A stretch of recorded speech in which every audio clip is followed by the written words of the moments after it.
Hey guys, it's AndrewAJT back for another video for you guys, and today we're making a video on how to survive in the wilderness from Pkers. So this video is going to be mainly targeted towards people who are going for the boss pets in the wilderness, or maybe doing Wilderness Slayer, or maybe doing skilling in the wilderness or a clue scroll, and it also applies to other Pkers as they can be attacked by Pkers as well. Before we get started, make sure you guys drop a like. That really helps out the channel with the YouTube algorithm, and I definitely want to get these tips out to as many people as possible, as when I go PKing, I see that many people are not aware of these strategies. I think this video may help almost anyone because there are some things in here that many people do not know about and are not necessarily common sense, but I do want to go over some very basic common sense things you should know to start with in case you're new. Make sure you have a one-click teleport below 30 wilderness, such as the Royal Seed Pod or the Amulet of Glory, which you can right-click, and that's the easiest way to escape from Pkers if you're below level 30 wilderness. If you're above that, you should just log out on the first sight of a Pker. Also, you want to avoid skulling by having your player attack options on hidden, and be careful when you're casting spells, as if you cast one on another player, you will get a skull. So those are the two best methods to escape almost any situation, but they're not always an option if you're being attacked or if you're teleblocked.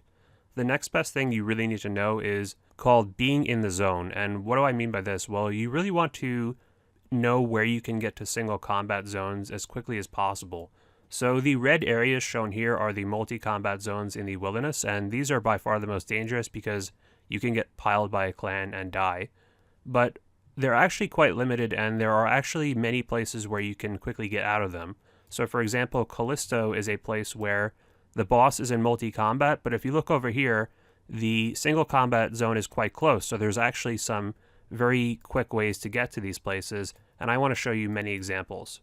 So I want to show a game mechanic that is very important to optimize your escapes and to give you more chances to escape. So most people want to naturally move south when they are getting attacked by Pker because they want to get below 30 wild or they want to exit the wilderness. So most people just run straight south because they figure, like in real life, the shortest path to any destination is a straight line. Well, this is true in RuneScape, but you're actually missing out on some lateral movement. So I could do a little experiment here to show you. Keep an eye on how long it takes for me to move to the south square. About a second, right? Now let me see if I move southeast. That took roughly the same amount of time, or actually exactly the same amount of time. And not only did I move 4 squares to the south, which is my goal, I also moved 4 squares to the east at the same time. And this is the same thing if I go southwest, same going northwest or northeast. So moving diagonally can actually be very advantageous. Now let me show you some examples.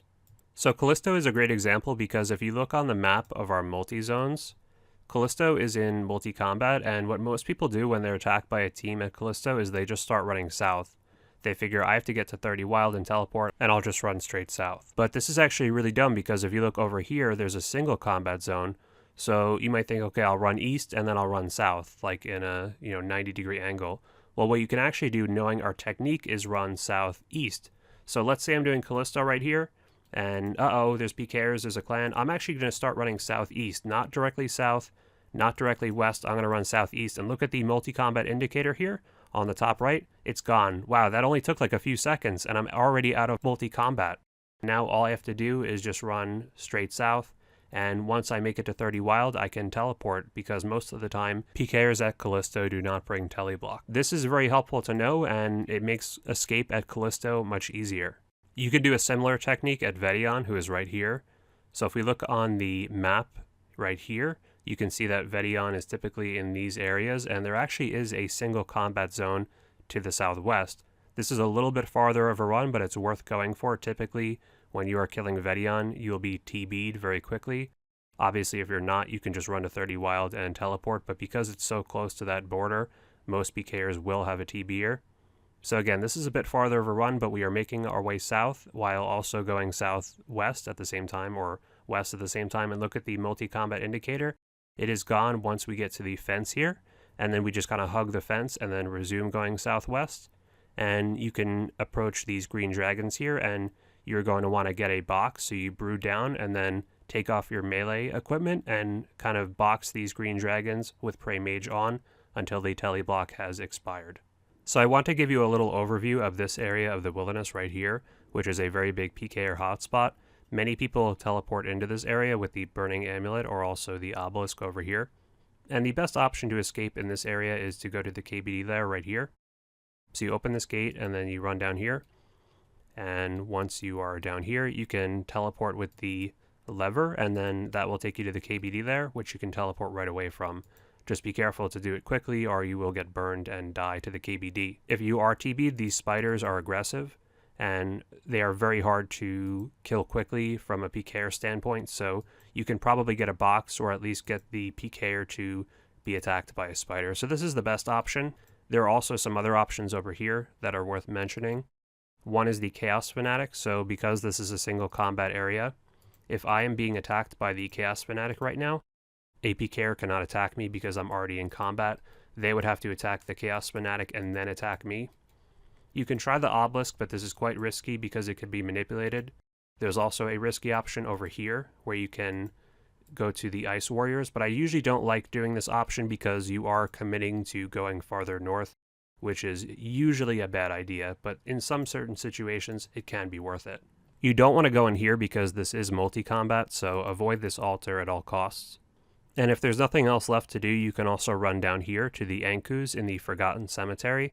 This is a bit of a run, but if you can make it here, it's quite safe because there are so many Ankus, and it could be quite difficult for a Pker to get any hits on you because these Ankus, which were added in 2014, are aggressive, and they are kind of hard to kill quickly from a Pker standpoint. This also may be a good option for people killing the crazy archaeologist because this is only right down here. Revenants are an excellent moneymaker, and unfortunately they are a huge hotspot for Pkers. The best way to escape is if you have 89 agility, or if you can get that with boosts, is to go down here and hop over this agility shortcut. Most of the time Pkers will not be able to follow you. If this is not an option, and I'm assuming this is the case for most people, you can run all the way north, and this is quite a long run. But if you make it all the way to up here, eventually the multi-combat area ends and you're much safer. And then if you can make it even farther, you can actually box this green dragon over here, although they are quite spread out, so if it's a big clan, you might not have any luck with that. What I like to do is I go all the way down here and eventually make it to the hobgoblins, and this is another Pker nightmare because there are so many of these things and it's just impossible to really kill someone unless you have a lot of people in this area. This is quite a long run though, and most of the time clans can kill you much quicker than this at Revenants, so be very careful. In my opinion, you should only risk the bare minimum at Revenants. So right now we're in a very busy area in the wilderness. There are many things over here. There's the Edge Lever, there's the Scorpia Cave, there's the Wilderness Resource Area, there's Hellhounds here. And most of this area is in single combat, although Scorpia you do have to run west to get into single, which doesn't take very long. All these areas share a very good escape route. So if you bring a lockpick with you, you can pick lock to get into here, and there are all these aggressive axes here. So your best bet once you're being attacked by an axe is to get your HP and prayer to full, and you also want to put on a protection prayer, protect item, all that. And then you actually just want to X out of your client while still logged in.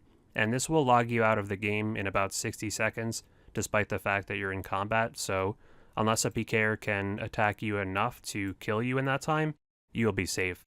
In all of these examples that rely on NPCs, it is possible for Pkers to gather up enough other Pkers and kill all these axes at the same time, so you'll be out of luck. But typically, if they have to get that many people involved, the loot from killing you is going to be very minimal and really not worth their time. So while we're in the area, it's worth talking about a couple diary things. So if you do any wilderness diary, you can get the wilderness sword, which will always cut through webs on the first try. The hard diary allows you to redirect wilderness obelisks. And if you do the elite diary, you can actually go in the resource area for free, which saves you an inventory space, and this could mean you can bring an extra brew or restore. You always want to have some form of anti-venom in the wilderness. If you are venomed by a Pker, you will take repeating damage very quickly, and even an X-log may not be able to save you, so make sure you have an anti-venom. Make sure that whenever you escape from a Pker that you relog before you enter the wilderness or hop worlds, because if you were to die to an NPC such as Callisto, the Pker attacking you a while ago would actually still get the loot because NPC damage is never prioritized over player damage. I'll touch on Venenatis briefly, although I cover this a lot more extensively in my Venenatis guide. Basically, at Venenatis, most Pkers will come from this location and teleblock you, but they will not always freeze you instantly.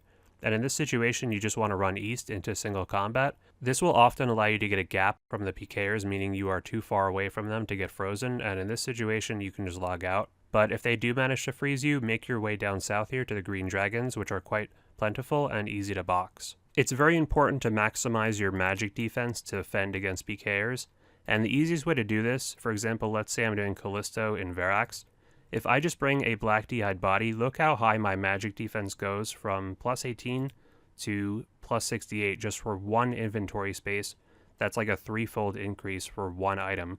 So this is definitely worth bringing almost anywhere. And if you just use other items that are worth like under 100k, look at my defense. My magic defense is 111, or actually 114 with the Nezi. And my normal defense is quite good as well. My slash defense, range defense, and I'm wearing like a couple 100k of gear, especially the other items as well, like Fremnik boots are free to obtain, the beacon ring is free to obtain, the blessing is free to obtain, the rune gloves are like a few k. So you can actually have very good defense, including magic defense, with very, very cheap gear. Your magic level and also your defense level is very important as well. Your magic level contains most of your magic defense, but defense also plays a small part. And you could also use prayers for magic defense. So Mystic Might will give you 15% magic defense. You can combine this with Steel Skin for melee and range defense. And if you can afford it, Augury gives you 25% magic defense and also 25% range and melee defense. So keeping these prayers on while using your protection prayers is very important to give you that big defense boost, especially for magic. It's very important to play on a client that has a freeze timer. This is a timer that will appear in RuneLite, for example, on the top left that will tell you how long you are frozen for. And this is very important to know because when you are frozen, instead of like trying to click to run away, you can just focus on keeping your HP and your prayer very high.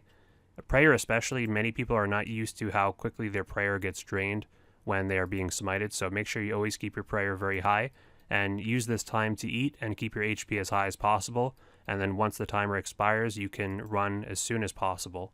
It's really important to maximize combo eating when tanking Pkers when frozen, so the easiest way to do this is with a manta ray or any piece of food and a Krombuan. So you can actually eat them back to back. That'll heal me 40 HP in one tick. You can also eat a piece of food and then a brew in one tick, and that'll heal you a lot of HP. You can also mix and match. So for example, if I want to get some HP and prayer at the same time, I can go like this. So that'll give me 22 HP and like 30 prayer in one tick. And there's also a really pro method you can do like this. I don't do this too often, but what you can do is go like this.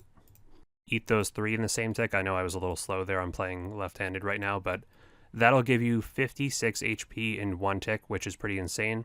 And you could get creative as well. You could drink like a Restore and then a Krombuan, kind of mix and match, and really get some good HP and prayer very quickly with very minimal ticks. You can also use some unique items. So for example, a very popular one is the Riot Shield, the Din's Bulwark. Look how good the defensive bonuses are on this, and this is only like 5 mil. So my defense is through the roof, including some extra magic defense, so if you don't have to fight back, this is a very nice option, even though it doesn't soak damage versus other players. I also like to use the Staff of the Dead or the Toxic Staff of the Dead. This has a spec where it actually reduces melee damage that you take. So now I'm reducing melee damage and then I can like pray range. And because my magic defense is quite high as well, I'm protected from all 3 forms of combat to a great extent. The staff is protecting from melee, the prayer from range, and my magic defense is already quite good. Make sure as well when you're brewing that you're not brewing your magic level down too much. So for example, if I'm frozen and I'm drinking all these brews, watch what happens. My magic level goes down significantly to 69 here.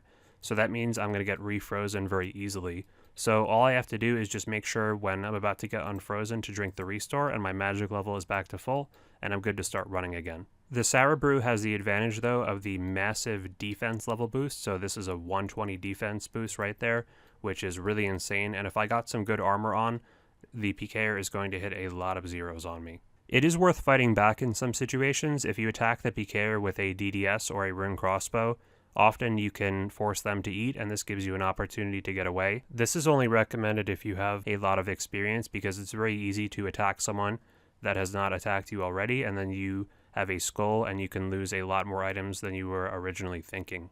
If you do accidentally get a skull, you can enter the Clan Wars portal and then exit it, and then your skull will instantly be gone. So yeah, that is my guide for how to survive in the wilderness from Pkers. Now keep in mind, the goal of this guide is not to show you guys how to survive every single time. That's impossible. Sometimes there's just nothing you can do. The goal is to reduce the percentage of times of which you die. So in many of these situations that you are dying, you may find that if you employ some of these techniques, you will survive. But you will still die sometimes. Don't get too frustrated if you do, and you'll actually get better with practice as far as tanking Pkers go. The most important thing is just to stay calm and have a plan of escape, and then just do your best to execute that plan, and if you do it correctly, you may survive a lot more times than you were previously. Let me know in the comments if you guys have some creative survival tips of your own. I'm sure I'm not covering absolutely everything in this video. That would be almost impossible, so I'm really interested to hear what you guys have to say. If you couldn't tell already, the wilderness is my favorite place to go in-game. If you'd like, you can check out some of my playlists where I have deep wildy PKing and pet hunting in the wilderness, and I'll link these in the end screen and also in the description. So thank you guys all so much for watching. This video was quite a big effort to make, mostly because I had it 95% completed and then all of the files got corrupted, so I had to redo the video from scratch, and I basically lost about 6 to 8 hours of work. So that was quite frustrating, although it was at least a fun video to make, and the second time through I knew what I had to say and all that, so it didn't take quite as long, thankfully, but this was still a massive effort, so I'd appreciate if you left a like if you haven't already. You can also subscribe to the channel and hit the bell icon to get notifications whenever I upload, which is typically every late Tuesday afternoon. You're also invited to join our clan chat, AndrewAJT62. That'll be up on screen, just my general PvM, PvP, anything goes, hangout type of clan chat. Even if you can't join the clan chat, you can join the Discord with the link in the description.